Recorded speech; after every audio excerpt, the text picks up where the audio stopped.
Bienvenidas y bienvenidos. Hoy nos vamos a meter de lleno en una fuente muy pero que muy curiosa. Un artículo de la revista digital Vida Nueva que saca a la luz una conversación privada, vamos, de esas que uno no espera que se hagan públicas. Hablamos de un encuentro en 2015 entre nada menos que el Papa emérito Benedicto XVI y el que era entonces ministro del Interior de España, Jorge Fernández Díaz.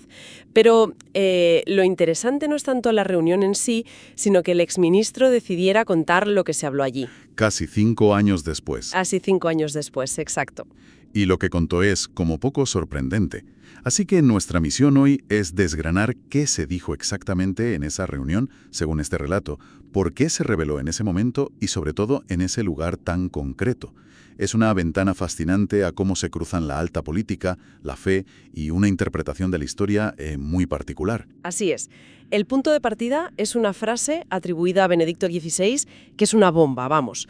Una afirmación que saca los problemas de un país del debate político habitual y los coloca en un tablero completamente diferente, el espiritual. Vamos a analizar la narrativa que presenta el artículo. Pues vamos a ello. La historia nos sitúa el 22 de enero de 2020. Jorge Fernández Díaz, que ya es exministro, está en la presentación de un libro y de repente decide compartir con el público los detalles de esa audiencia privada. Y suelta el gran titular, la frase que le atribuye directamente a Benedicto XVI. El diablo quiere destruir España. Así, de frente. El relato que recoge Vida Nueva da detalles muy precisos del encuentro original. La reunión fue el 17 de junio de 2015 en el monasterio Mater Ecclesia, la residencia de Ratzinger en el Vaticano desde su renuncia. Y no fue un encuentro breve, ¿eh? ¿Cuánto duró? 55 minutos. Espera, ¿55 minutos? Eso es muchísimo tiempo para una audiencia privada con un papa emérito. Queda claro que no fue una simple visita de cortesía para la foto. Ahí se habló de temas de calado. Desde luego. Y el exministro insiste mucho en que la cita es textual. De hecho, añade otra frase que supuestamente le dijo Ratzinger para reforzar la idea. El diablo ataca más a los mejores y por eso ataca a España. Esto ya nos da una pista clave. Claro. No se está hablando de una forma poética de los males de la sociedad. Lo cual es muy significativo. No estamos hablando de una metáfora sobre los problemas de España, sino de la atribución de esos problemas a una entidad personal y maligna, según su relato. Eso cambia por completo el marco de la conversación. Totalmente. Pero aquí es donde la cosa se pone aún más interesante. Una afirmación tan potente no surge de la nada. Según cuenta Fernández Díaz, todo empieza cuando él le pide a Benedicto XVI que rece por España, mencionando un problema muy concreto de aquel 2015. ¿Cuál? La situación en Cataluña. Esa es la chispa. Bien, y antes de ver la respuesta que supuestamente le dio Ratzinger, creo que es fundamental entender dónde y ante quién se está contando esta historia 5 años más tarde. Porque el escenario a veces lo es todo. Esto no se contó en una entrevista en un medio generalista, ¿verdad? En absoluto. Y ese contexto es crucial para interpretar todo lo demás. La revelación tuvo lugar durante la presentación del libro La pérdida de España, del autor Alberto Bárcena. Ya el título es bastante elocuente. Y el acto fue en la Universidad CEU San Pablo, en Madrid. Que para quien no lo conozca no es una universidad cualquiera. Tiene una identidad católica muy marcada y una larga tradición de pensamiento conservador en España. Exacto. Y la crónica del evento nos describe quiénes estaban en la mesa con el exministro. Por un lado, Alfonso Bullón de Mendoza. Es el presidente de la Asociación Católica de Propagandistas, la ACDP, que es la entidad fundadora del CEU. Es una organización de laicos con una enorme influencia histórica en la derecha política y en medios conservadores en España. O sea, su presencia no es casual. Para nada. ¿Y quién más estaba en la mesa? Pues la fuente menciona a una tercera persona, Luis Alfonso de Borbón. El biznieto de Francisco Franco. El mismo. Simplemente exponemos el dato tal y como lo recoge el artículo, pero es un detalle que ayuda a pintar el cuadro completo del ambiente, del público y del, digamos, ecosistema ideológico en el que se consideró pertinente y poderoso compartir esta confidencia papal. Entendido.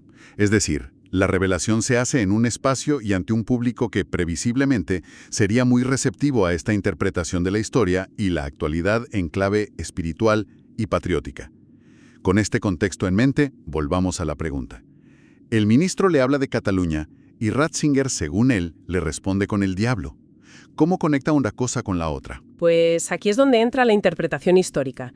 La respuesta que supuestamente ofrece Benedicto XVI no es política ni sociológica, es teológica. Según Fernández Díaz, Ratzinger le dio 3 razones históricas muy concretas por las que España sería un objetivo especial de este ataque. Entonces, si el problema de España es, según esta visión, un ataque del diablo, la pregunta lógica es, ¿por qué?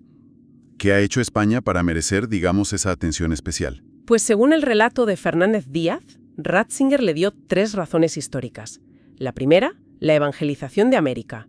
La segunda, el papel de España durante la Contrarreforma. Ajá. Y la tercera, la persecución religiosa que tuvo lugar en España durante los años 30 del siglo XX. A ver, detengámonos un segundo en la Contrarreforma. Para que nos hagamos una idea, este fue el momento en el siglo XVI en que la Iglesia Católica reaccionó con toda su fuerza contra el protestantismo de Lutero. Exactamente. Y en esa lucha, España se convirtió en el gran defensor militar y teológico del catolicismo, en el martillo de herejes, como se decía. Según esta visión, esa identidad de campeón de la fe sigue marcando al país siglos después y lo pone en el punto de mira de las fuerzas que se oponen a esa fe. Es decir, que según este testimonio, Ratzinger no ve los problemas de 2015 como algo nuevo, sino como el último episodio de una larguísima batalla histórica. Esa es la idea central. De hecho, el propio exministro enmarca toda esta revelación dentro de una reflexión sobre lo que él llama la teología de la historia. Esta es una corriente de pensamiento que interpreta los acontecimientos del mundo no como hechos casuales o puramente humanos, Sino como parte de un plan divino. o, en este caso, de una batalla espiritual de dimensiones cósmicas. Pero no es un salto argumental enorme, pasar de un problema político como la situación en Cataluña a una batalla cósmica. El exministro explica cómo Ratzinger conectó esos 2 puntos. Esa es la clave de la teología de la historia que menciona. Para esta corriente de pensamiento no es un salto. Los eventos terrenales son el reflejo de esa lucha mayor. El independentismo catalán, desde esta óptica, no sería la causa del problema, sino un síntoma más de esa destrucción de España que el diablo supuestamente persigue atacando su unidad, que para esta visión está ligada a su identidad católica. Entiendo. El problema de España, por tanto, no sería meramente político o social, sino que tendría sus raíces en su identidad histórica y religiosa. Una identidad que, según esta cosmovisión, la convierte en un campo de batalla. Esa es la interpretación que se desprende del relato, sí. Los eventos del presente se conectan directamente con el papel histórico que se le atribuye a España en la defensa y expansión del catolicismo. De acuerdo. El diagnóstico es bastante sombrío.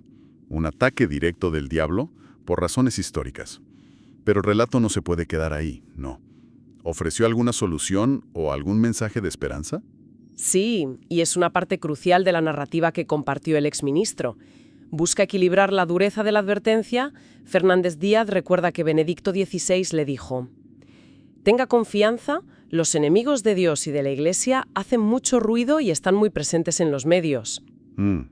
Pero sin salir en los medios y sin hacer ruido, hay mucha gente que reza, y esa oración es muy poderosa». Es interesante porque el artículo destaca que justo esa frase provocó los aplausos del público en la presentación del libro. Es un mensaje que claramente conectó con los asistentes. Indica una conexión fuerte, sí. Es una llamada a la confianza en una fuerza silenciosa, anónima y no mediática, en contraposición al ruido de los adversarios.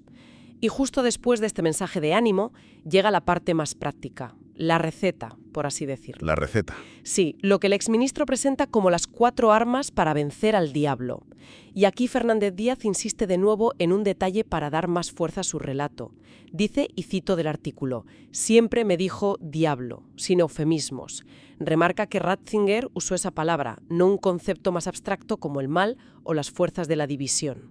De acuerdo. ¿Y cuáles son esas 4 armas? Las enumera en este orden. La primera, humildad. Vale. La segunda, oración, que conecta directamente con lo que acabamos de oír. La tercera, sufrimiento. Y la cuarta, devoción a la Virgen. Humildad, oración, sufrimiento y devoción a la Virgen. Es curioso porque ninguna de estas armas implica acción política o social o directa. Es una hoja de ruta puramente introspectiva y espiritual. Exacto, y eso es clave. En un mundo que busca soluciones en la economía, la legislación o la diplomacia, esta propuesta es radicalmente contracultural. Es un retorno a una visión del mundo donde la batalla principal no se libra en el Parlamento o en las calles, sino en el alma de las personas.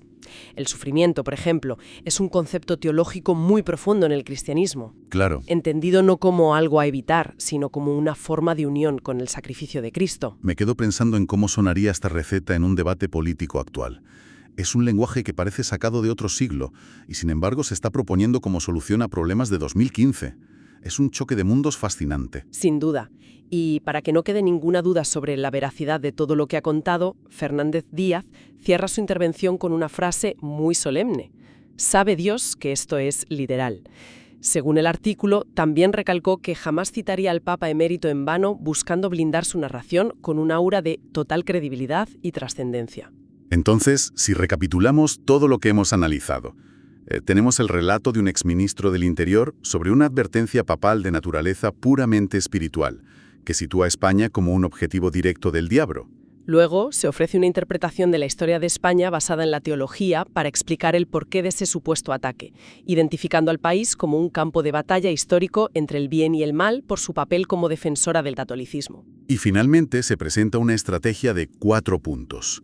4 armas completamente espirituales para afrontar y vencer en ese conflicto. Humildad, oración, sufrimiento y devoción mariana. Todo esto, revelado en un acto muy concreto, ante un público muy específico. Lo fascinante de todo esto es cómo el relato nos abre una ventana a una cosmovisión muy particular.